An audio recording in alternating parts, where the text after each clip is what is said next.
Well, I think we are live. Welcome, everyone. We will begin very soon our live stream today. We will be streaming today on YouTube, LinkedIn, Twitch, and Facebook. So if you know someone who wants to attend, feel free to invite them or to any of all those platforms that I just mentioned.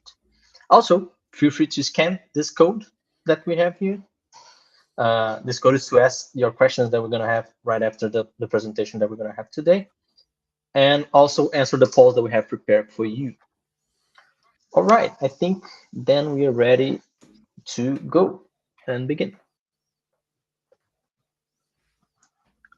Okay, so today we're having our speaker today is Mike Pilawski. He is interim CPO at North One Bank, who will tell us about the secrets to building a strong alignment with marketing and sales departments. Mike's a seasoned product leader, having led CPO positions at Localize, Mall PDF, and Timeform. And also, it's well versed in the synergies between product and business development. So happy to have you, Mike. A bit about myself. I'm Bruno. I'll be the host for our live today. I'll be the host for the live today. I'm a product management consultant here at Product People, work at several different industries and clients that I'll not get into the details right now. So let's move forward to our presentation then. Just a bit about Product People shortly. Our mission is to help companies discover and deliver great products faster. We empower our product management community to share knowledge generously, as we're doing here today with this live stream, while managing the hands-on work of a product manager, owner, or ops, or either product leader on a fractional basis. We onboard really fast, we align teams and deliver outcomes thanks to our in-house team of more than 35 people nowadays. We also create free events like this one for one of the biggest PM communities in Europe that has over than 38,000 members, I think, today in LinkedIn. So yeah, really happy to have all of you here. Moving one more time forward. Oops. Okay, let's do a quick icebreaker before we start the session, and we have this question for you. You can open the slido.com or either use the QR code that we have in the screen. Also, you can send scanning the QR code with your phone. For the ones watching on other platforms, feel also free to share the answers in the comments that we're gonna gather all of them together. So the question is, which aspect do you find most challenging when aligning with product with marketing and sales? So A, coordinating product messaging and positioning. B, syncing product launch timelines with go-to-market strategies. C, gathering and using customer feedbacks across teams. Or D, establishing shared goals and KPIs. So feel free to either scan the code or enter slide.com with the code that we have here, and we're gonna gather some more answers from you.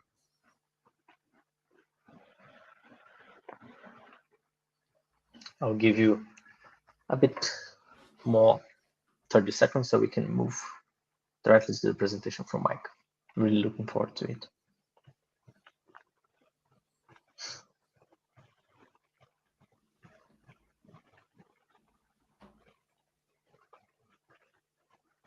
Okay. Thinking myself on what should I think is challenging.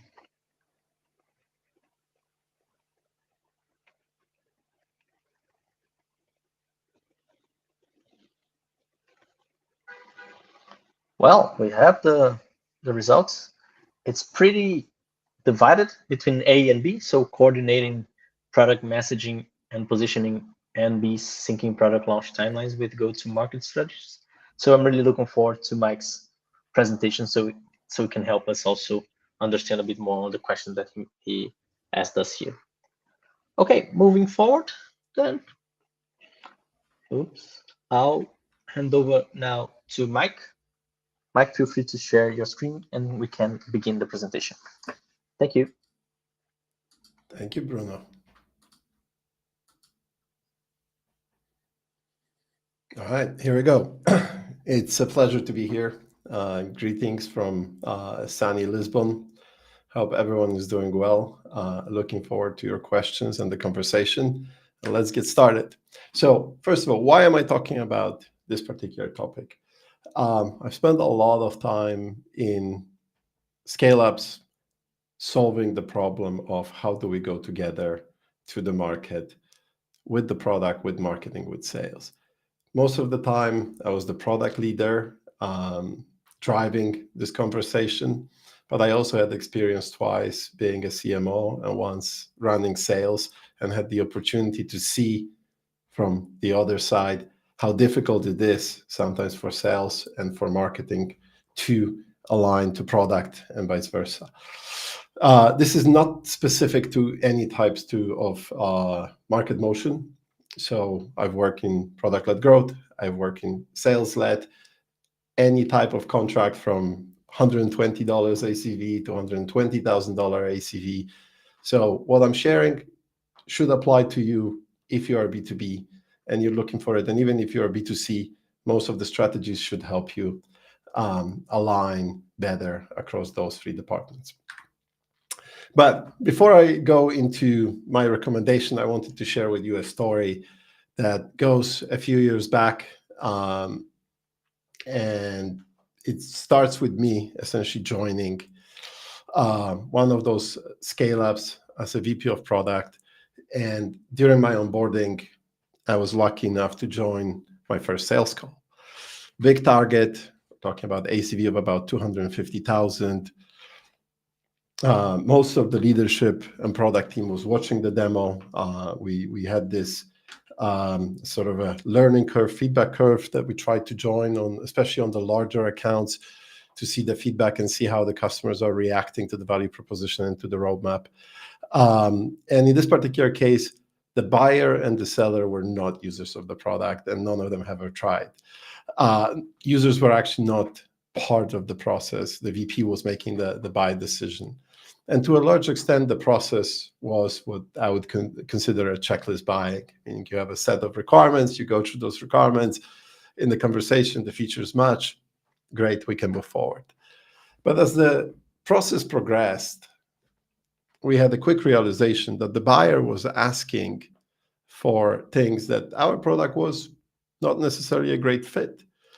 The customer was probably not a good fit for the company, but we didn't know at that point in time. But obviously trying to close the sales, trying to make sure that we continue growing, the objections sort of were overcame.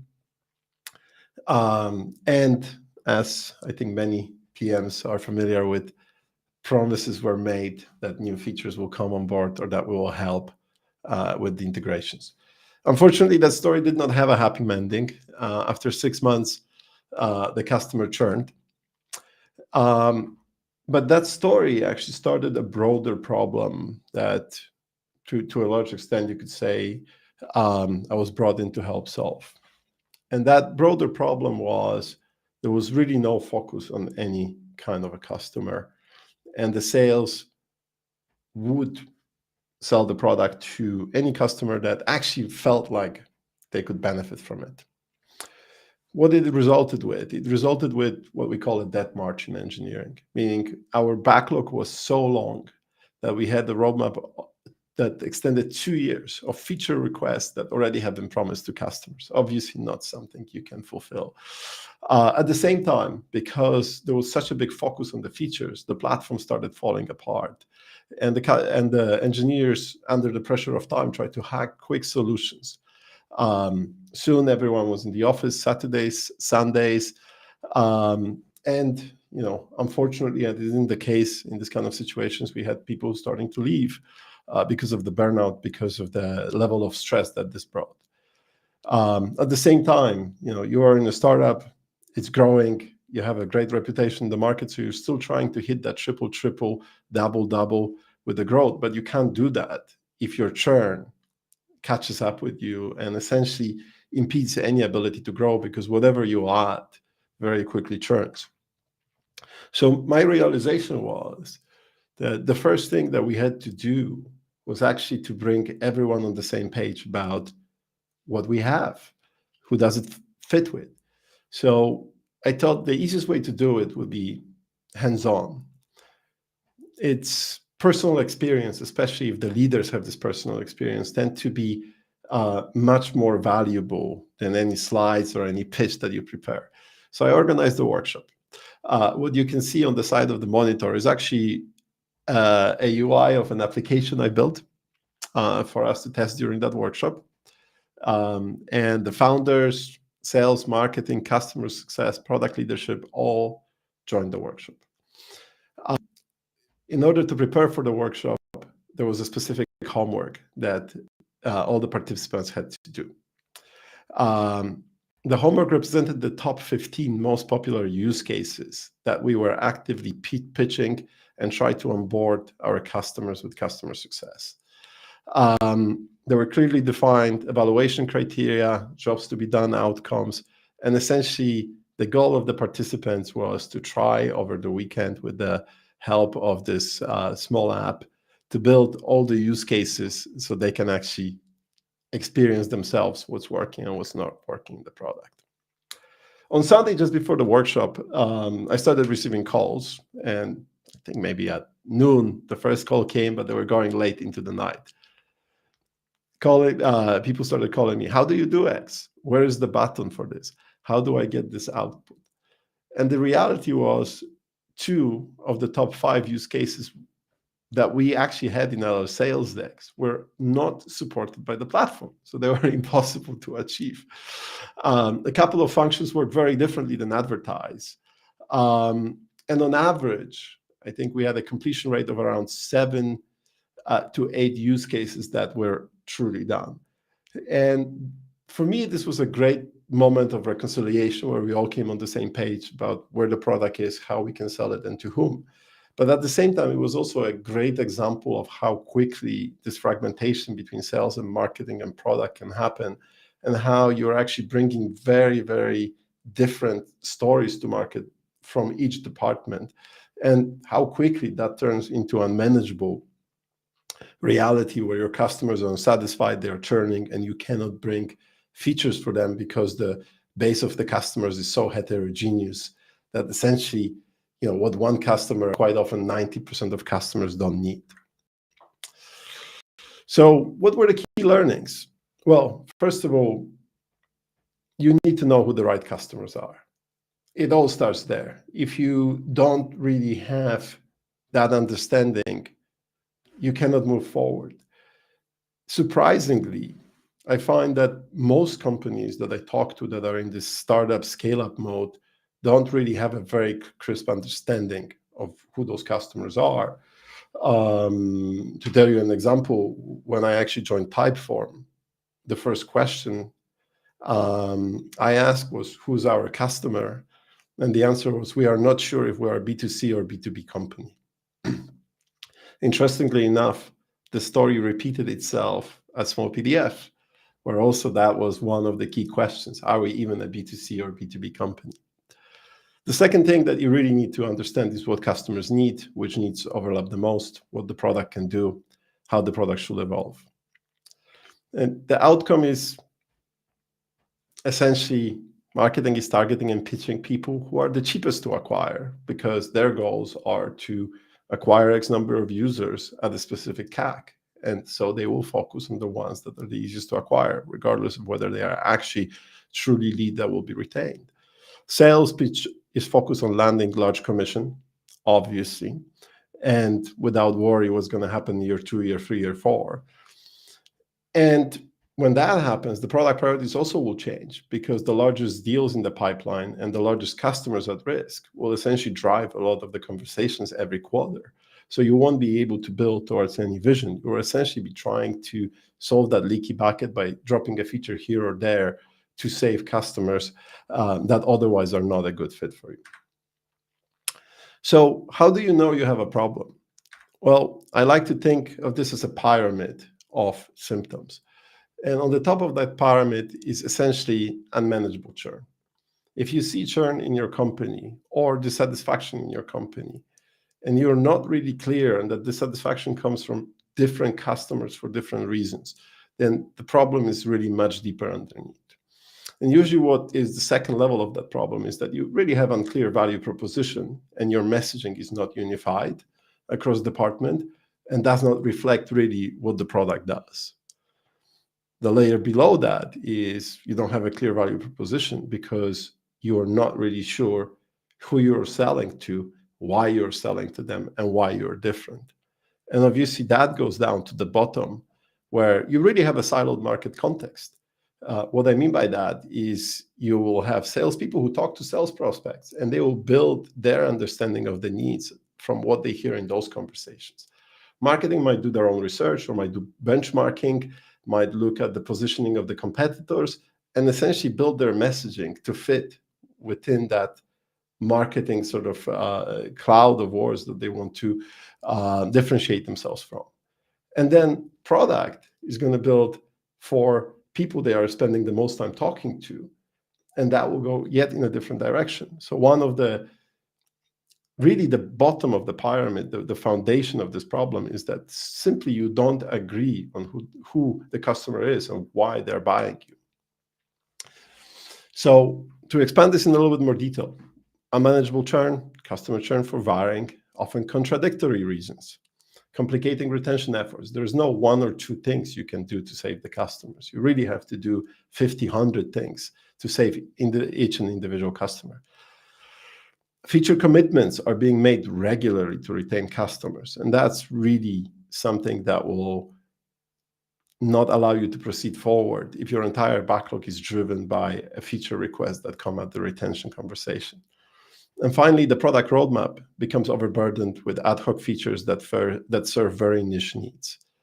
If you're seeing that you're shipping more and more features that have adoption below 15, 20% of the customer base, you're really going to have a problem. If you see retention on the features that is below 40%, you really have too heterogeneous user base and you won't be able to satisfy them. And you should really rethink who you want to serve and who you want to deliver for.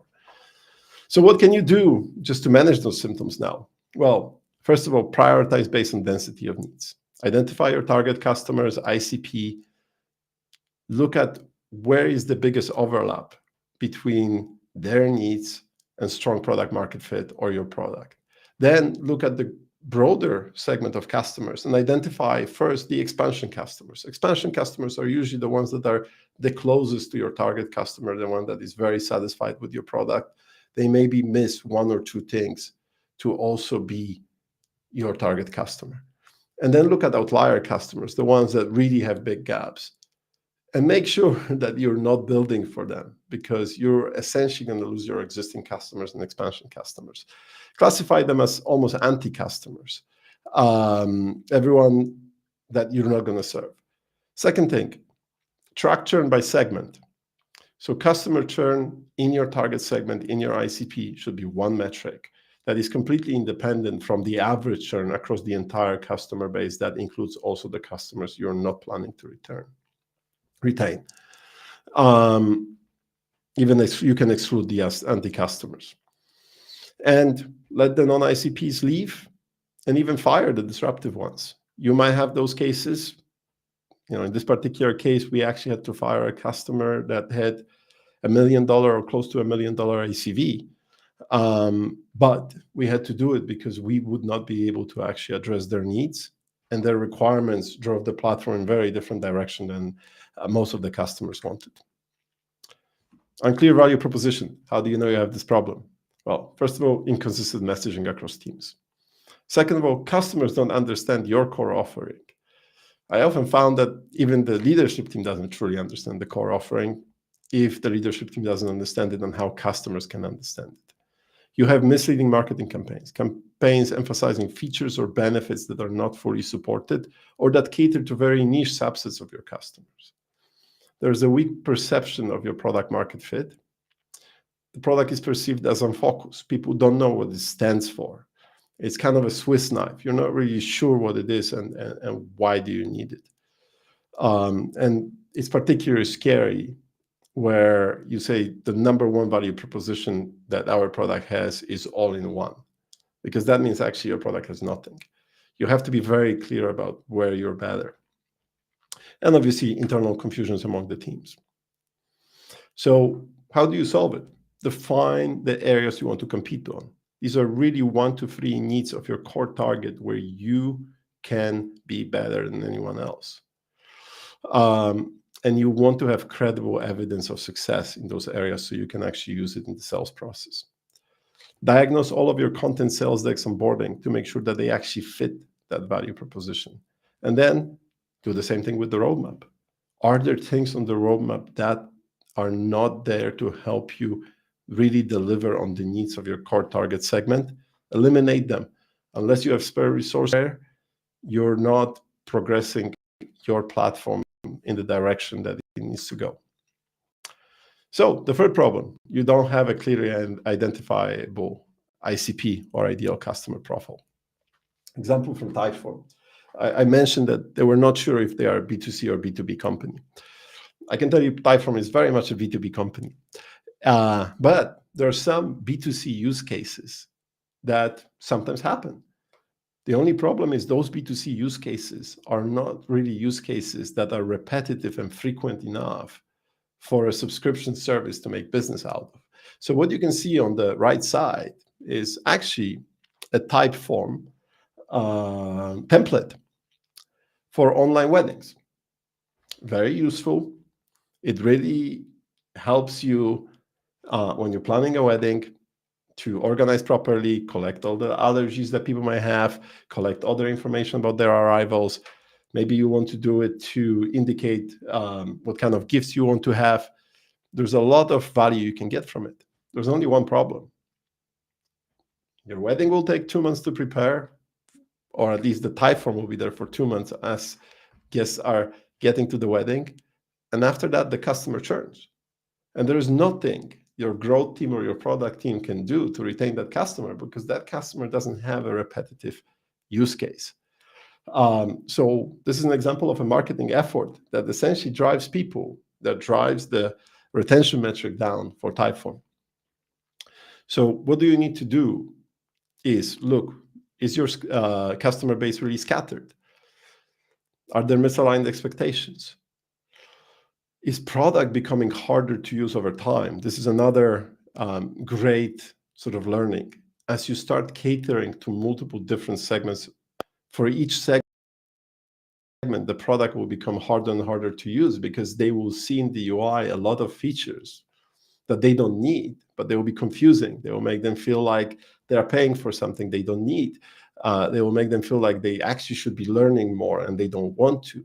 And all of those reasons will lead customers to eventually churn from you. And obviously, the other two big problems is sales struggle with messaging, because the sales pitch needs to be individualized for very diverse customer types. And you really cannot provide great support and onboarding, because that also has to be deeply personalized to cater to vastly different customer needs, leading to dissatisfaction. How do you elevate the symptoms? Again, define narrow ICP, define expansion customers, adjust your lead definitions. MQLs, CQLs, PQLs should all be predictive of your target ICP.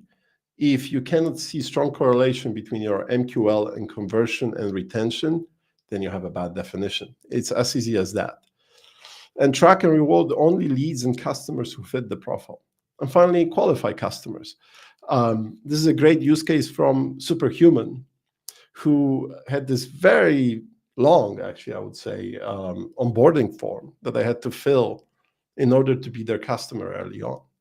And in that onboarding form, they actually asked me for all the different tools I use together with my mail. And one of them was Grammarly, and they did not have support. And they actually told me that I should not be joining because I'm not the right target, because my needs are not met by their platform. I had actually very similar experience with Workato a few years back, where we tried to convince them to sell us their platform as a white label solution.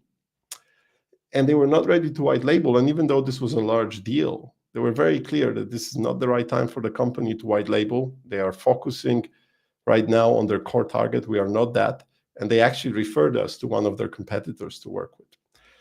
Both of those experiences left me really admiring both companies, wanting to become a customer in the future. So they haven't lost me. They actually just lost me for now. I want to continue to come back, work with them. And obviously for them, it really simplified things for the product team, for the customer success team, and improved retention over time. Finally, the siloed market context. So essentially what you're seeing here is you have fragmented customer insights. Each team, product, sales, marketing, collects customer feedback independently and doesn't add it to the shared pool. As a result, each of them has a different belief about what the market is and how to compete there. There is conflicting customer data that leads to the confusing communication and prioritization decisions driven with incomplete information, quite often lead to conflicts and negotiations. The most recent block deal, the most recent renewal conversation will be on top of the minds of everyone, and features will be built to address that or address the needs of the loudest customers. How can you solve that problem? First of all, create a single source of truth. Right now with AI, you can do it fairly easy. I'll later tell you how we did the DIY version of it, but there are multiple platforms now in the market where you can get all your calls, whether it's from Gong on other platforms, all analytics, feedback loop data, all connected in a single place, structured, searchable, and analyzable by AI. And you can connect them to every problem and the roadmap item, so you can have very clear understanding what drives the roadmap, which customers will benefit from it, who is the like adopt it, retain with it, and be satisfied with it. You can use a very simple prioritization method. I know there's a lot of people telling that RISE is not great. RISE works very well when you have the right data. And if you don't have the right data, RISE doesn't work. If you build a single source of truth, you will have the data to tell what is the reach, what is the impact, and what confidence you have at this point that those both are correctly assessed. And then educate the company about customers. Town hall meetings, demo sessions are great to share customers' impact. Leverage that as an opportunity to collect and exchange feedback, ask people what they are seeing that you missed, so you can create that sort of single view of who the customer is with a deep understanding across every department in the company. So what was our experience at Localize in breaking those silos? Well, first of all, single source of truth. I'll talk a little bit about how we build it. Then, on top of that, layering alignment rituals to really help you understand the nuances and update each other on emerging patterns that maybe are not visible in the raw data. Open prioritization. Everyone in the company can see the roadmap, can see what is on the top, what is next, and why. Structured feature release process. Value proposition conversation should start before coding does. I'll actually share with you a process that we developed at Typeform, but that was also used at Localize. And finally, dogfooding. As with that exercise I shared with you, having as many people in the company as possible experience the product regularly recenters everyone around the core value proposition and what you're trying to do. So, single source of truth. What do you want to have there? First of all, you want to have all of the data that sales, marketing, and product are leveraging all in one place. So that bit enrichment, Salesforce inputs, any recordings of calls, any recordings of research UX calls, any recordings from CS, intercom chat transcripts or any other support chat transcripts, data from surveys, data from feedback loops if you're using any in-app tools to collect additional data, win-loss information, competitor benchmarks. You can put all of that in the single place. You organize this data. We organize it around problems, around jobs to be done, around customer segments, and then around the active and backlog features. And finally, make sure that you organize it into hubs that are easy for everyone to understand. So in our case, Customer Insights Hub, you can go and actually learn anything you want about the customers. Then there's a roadmap and backlog that connects to it. And then the product marketing build, the customer comms go-to-market that also leverages those insights.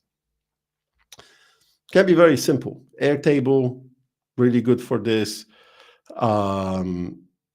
You can try to do similar things with Miro now, but I would say Airtable is what we use, has most of the integrations ready. It's very easy to script. You can use their forms to collect internal feedback from non-recorded calls and other insights. Typeform, user pilot for external feedback data, ChatGPT, just as a multiple agents that are tagging, analyzing, and providing advanced search and summarization, Gong for recording calls.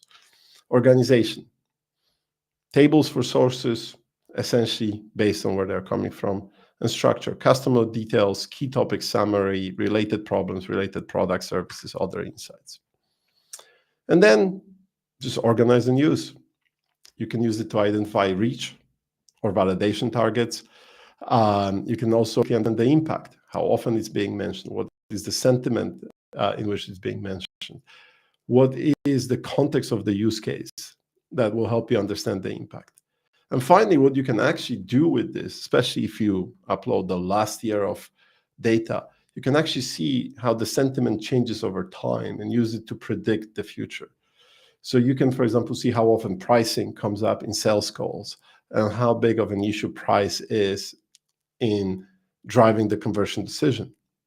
Or you can see how feature mix is changing, what customers are asking for, what customers are requesting, what customers want to see. And in our case, one of the big things was also to see how adoption of AI and perception of AI changes with customers over time as they move from the early versions of ChatGPT to more advanced and gain more confidence in its capabilities. Second thing, alignment rituals. Bi-weekly product go-to-market sync. Bi-weekly meeting, why? Because we run sprints every 2 weeks. So there's really not much to talk in between the sprints, and this is a good cadence where you can actually run this meeting and each side has something to update. Share learnings, sales updates, insights, customer success updates, marketing updates, product updates. In particular, insights are critical because the raw data is there in the system, but we all derive insights from it, and it's really good when those are shared. Discuss how you can collaborate better, including aligning on messaging, coordinating product launches, pricing, and packaging. Enablement, how product can support go-to-market better. This could include creating sales collateral, providing product training, and then have an open discussion and Q&A. And obviously, you want to have product demos. This is a ritual that is absolutely essential for everyone to stay up to date on what the product is and how it can be sold. Best if it's done at the end of the sprint to recap a complete cycle of work. Presentation to the entire company. You want everyone to know what's happening, and you want everyone to give you feedback and ask questions. And it's not just about showing what you've built.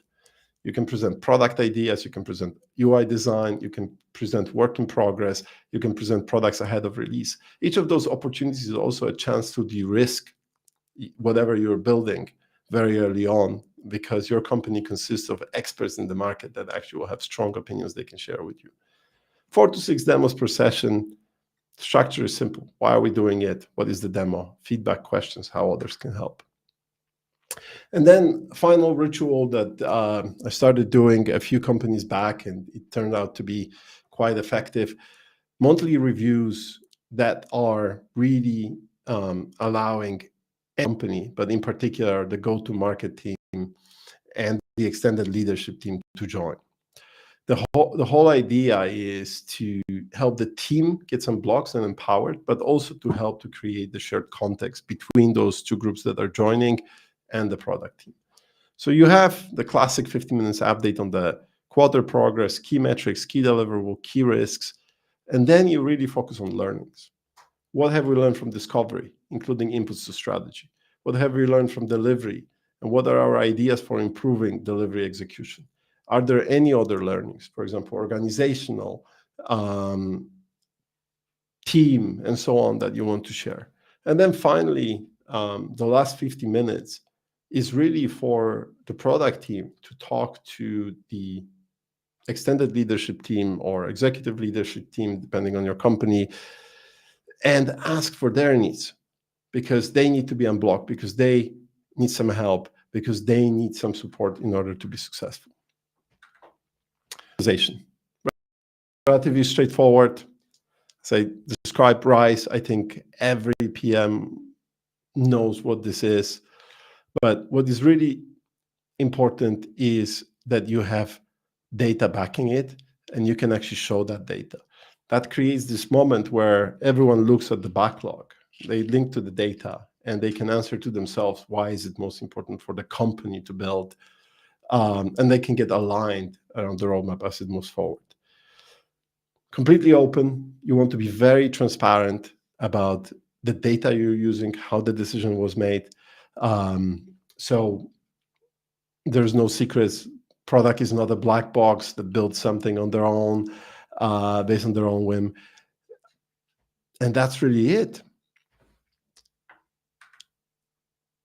And then let's talk about the structured feature release process. So first of all, what you usually want is you want to have free launch levels. What does it do? Well, you have free launch levels where the A features are really just features aimed at highly targeted audiences. You look at 3% to 5% for integrations, which are usually don't have huge adoptions with a few exceptions. And then you're looking at features that have somewhere between 5 and 33% adoption for customers. This is a small release, happens continuously, not a big problem. AA are essentially features that you package together. So in order to package features together, you actually have to meet with product marketing ahead of starting to work on the roadmap, discuss which things will work together and which things would make the best story when combined together. And finally, once or twice a year, you have the AAA release. This is the big bang, where you introduce to your entire customer base essentially the biggest things that you're trying to release. Typeform had theirs, I believe, a week ago. It was tied with multiple online videos and presentations and guests. And it's essentially that big event where you're sharing your vision for the future and you're rewarding your customers with new features and also some education on how they can benefit from them. The whole process has to be collaborative, and it has to be facilitated by product marketing. So as you work from the problem backlog, solution backlog, through development to general access, you want to have a set of requirements that product has to bring to the table, but also that other teams in the company bring to the table in order to ensure that as you're developing your product, you're also developing value proposition in parallel. What it enables you when you do both at the same time is you can also use product validation to validate how you want to sell, how you want to market. So all the questions, all the assumptions that come up in how we're going to pitch it can also be used in your customer interviews and the customer surveys and any tests to essentially get additional level of validation whether the sale will be successful and how you're thinking about positioning this product will be successful. And then you have a calendar. And the calendar is useful. I think a lot of product teams are really against calendars. We are concerned we're going to miss the deadlines. We are concerned that something will slip. We're going to get feedback and then we'll have to release things early. And these are all big risks. But if you want to consistently tell your story in the market, so it actually resonates with buyers, you cannot be shipping small things here and there. It's just going to create a lot of noise. So you have to create that discipline and work to make sure that all things are released in tandem. And finally, dogfooding. I already explained with an example what it does, but really why it's critical. There is really no experience like the hands-on experience. All the slides, all the abstractions, all the pitches, they give us a very vague idea of what actually we're selling. And you want as many people to actually truly go through the entire experience of using the product end to end along the key jobs to be done and have that firsthand understanding. So what you do, if you can, entire company can have a day dedicated to dogfooding, or you can do it by department. But you want to make sure that there is actually a regular event that happens at least once a year where everyone experiences the product again and again as it evolves. It also creates a great feedback loop because you'll get a lot of internal feedback on new features, on the overall experience. I bet you're going to find a lot of UX improvement from this. You will probably find some bugs from this, and you will find new opportunities for what to build that will be suggested by all the people dog fooding.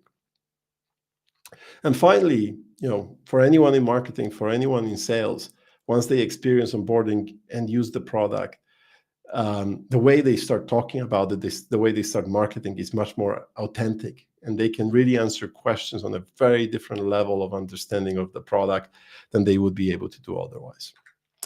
So that's it from me. Thank you very much for listening, and I think we are ready for questions. Thank you very much, Mike, for all the presentation. I think it was really, really good, really insightful. While you were speaking, I was trying to do some connections with the current work that I've done as a product management, and well, I think we can use a lot of the artifacts that you share in our routine, definitely. Okay, so can you just unshare your screen, please, Michael, so I can. Of course. Yep, thank you. Are you able to see my screen? Let me do it again. No worries. So yeah, good. All right. So as I mentioned now, and as Mike also mentioned, it's time for Q&A.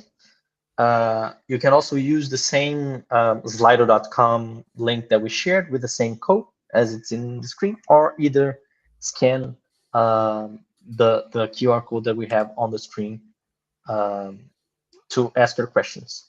And while we're receiving the questions, I will just talk a bit about product people and our use case.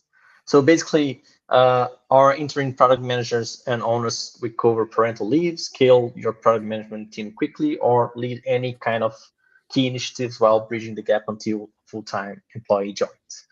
As I mentioned, we cover parental leave from 3 to 12 months or unstaffed permanent positions as well.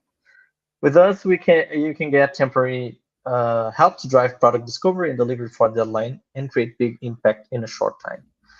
We can also coach your product management team to reach their full potential through streamlining process from 0 to 1, including also product ops or program management. And we can also assist you with running the discovery to uncover the new impactful initiative on your product. Here are a bit of our selected B2C clients that we've worked with since tier 3 now, Douglas and others. And also some of our B2B clients that you can also check here.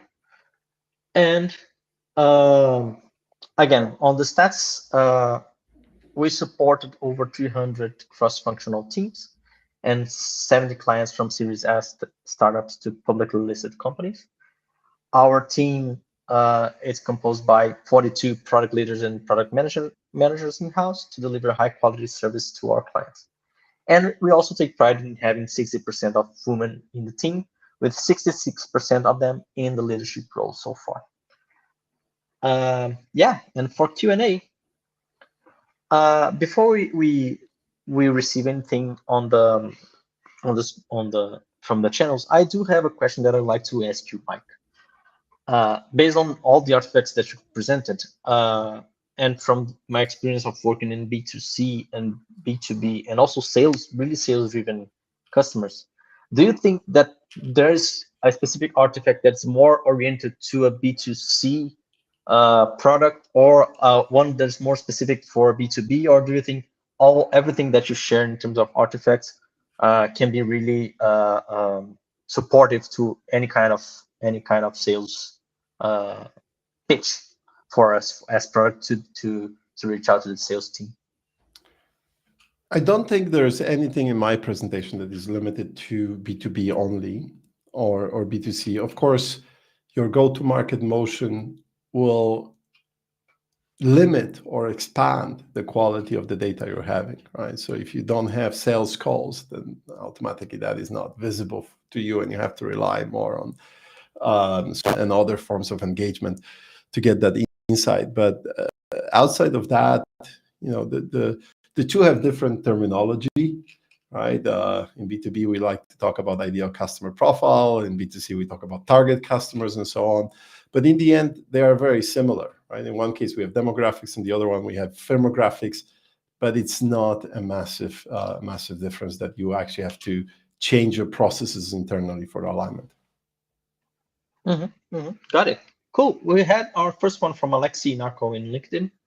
Do you think this method can help align sales and marketing teams in agencies delivering IT service, such as IT consulting and development to clients? How it can be implemented? Where is the best to start?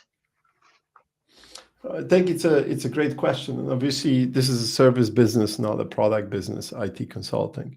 But you have some level of specialization, whether that's the technical skills, the type of stacks you're working with, the type of features you're delivering.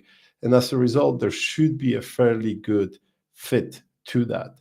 I presume you already have that understanding because most of the agencies, obviously haven't worked with you, reach out already with some level of specialty. Like, we have developers for Ruby on Rails, and we work with this kind of platform, or we work with that kind of platform. But the nature of the work is very customizable, right? That's the sort of issue of providing services or consulting, that you're essentially adjusting your delivery to multiple customers. And I think this is really where the biggest sort of challenge is, because you either have to think, okay, we're going to be very flexible and we will be completely driven by the requirements that the customer has, or you're going to say we have a specific process in how we do that, and use that process because we know it works with our people. And actually, interestingly enough, the first time working with product people, I remember hearing about all the processes and the ways of working and how you guys are spending Fridays developing teams, and the fact that there's always a second PM attached to the core PM that is there assisting. I didn't like it. It's like, hey, we have our own ways of doing things. I'm not necessarily sure I want to change things just because we are working with product people. But in the end, it worked. It actually worked so well that I became a sort of a repeat customer. So I think it is possible. You can make it work, but you also will have some customers who will walk away because they don't want to compromise and they have a very strong opinion of how they want something delivered. And it's really a question to you, how much you can actually afford to adjust to those requirements and how much you want to do that without necessarily compromising the value of what you're delivering. Awesome. Thank you, Mike. We have all the three here. I'm reading the next one. I have always struggled with sales marketing having shorter term metrics. For example, monthly. Oh yeah, cool. Thank you. Monthly cycle goals that undermine our long-term product vision. Any tips on that? Yes. Well, you also have short-term metrics, right? You usually have OKRs that are quarterly. You have to deliver things quarterly. I don't think the short-term metrics are a problem. The problem is if the short-term metrics that marketing and sales have are not somehow combined to retention, right? And I think that's the most important thing. What I've seen a lot of companies do is marketing and sales sell and drive, and then they say, okay, customer success is responsible for retaining these customers. And if we can, it's their problem. Now, customer success cannot retain customers that are not a good fit to your product. That's the nature. So it's very important that those are aligned. And I've seen a lot of experimentation. I've seen, for example, part of commission being only paid on 1-year retention, or AEs being responsible not only for sale, but actually staying with the customer and responsible for expansion. Or if the customer is not an ICP and you're selling to them, you're essentially not going to get commission. So that I've seen many ways to experiment with it. Every company will find their own way, but you really want to make sure that their goals are tied to LTV and their goals are tied to long-term retention. Cool. Yeah, thank you.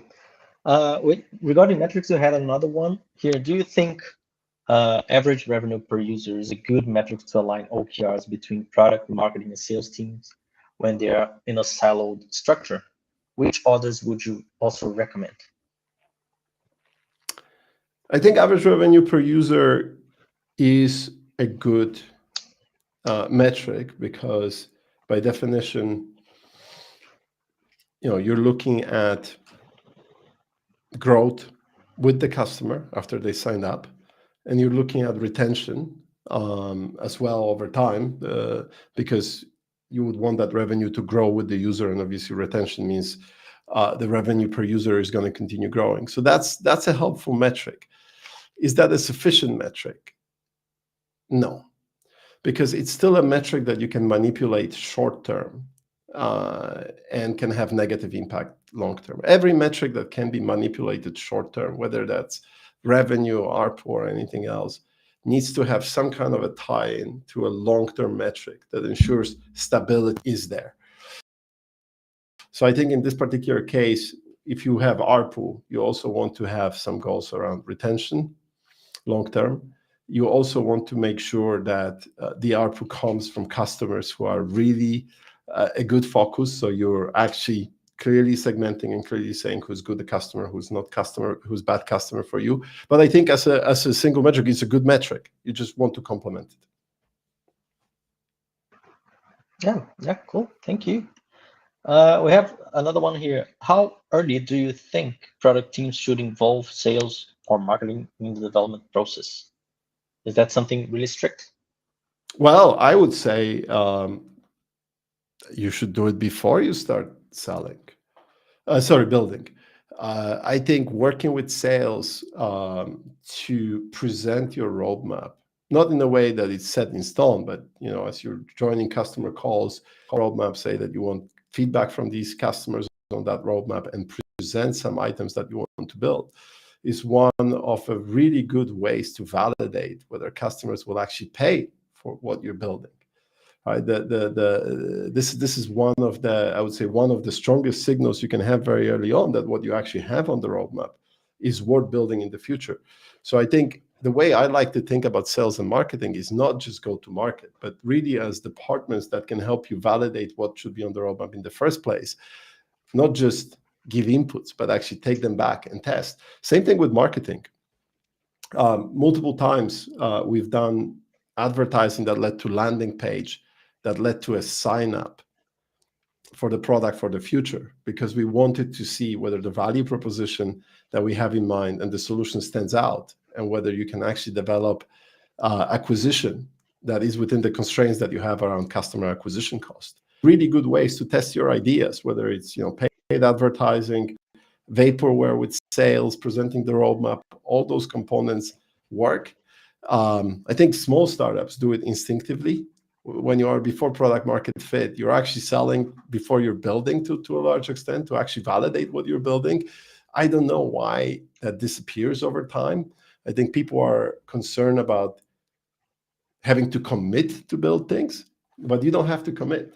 You can be very open about the fact that you actually want their input on the roadmap, and this is not the final roadmap, and you just want to get their feedback. And that works very well. Awesome. Thank you. We have another one that came in. And what scenarios should sales take priority over marketing? How can startups ensure this approach aligns with their short and long-term goals and strategy? I generally do not think anyone should take priority over anyone else. Sales, marketing, and product have all different roles and all different responsibilities. I think in a normal kind of configuration, assuming you don't mean in what scenarios you should do product-led growth versus sales-led growth, because that's kind of a different maybe conversation to have. But if you're saying that the feedback from sales is more important than feedback from marketing, there's only one reason for that. If the feedback from marketing is not really trustworthy, right? And that goes for any aspect of it. But assuming you're getting good quality data, I don't think you should value one set of data over another. They all complement each other, and they all add to the visibility into what the market is and what you should be building to be successful. Awesome. Thank you, Mike, on that. And we have another one, which is more related to one of the aspects that you mentioned. Does the product demo replace the typical sprint review? It seems to be very similar. Well, most sprint reviews are done within the product and engineering team. They are not done with the entire organization, right? If you want to do a sprint review inside the entire organization, then obviously many of the things that you do in the sprint review that are outside of the product demo might not be as valuable. So the way I think about the product demo is a curated demos from multiple reviews that you pick because you really want to educate the entire company, or you want to get feedback from the entire company on what you're building, and you're essentially validating that you can sell, that you can market, that your company will be excited about bringing this product to market. Awesome. Thank you so much about for all the answer, Mike.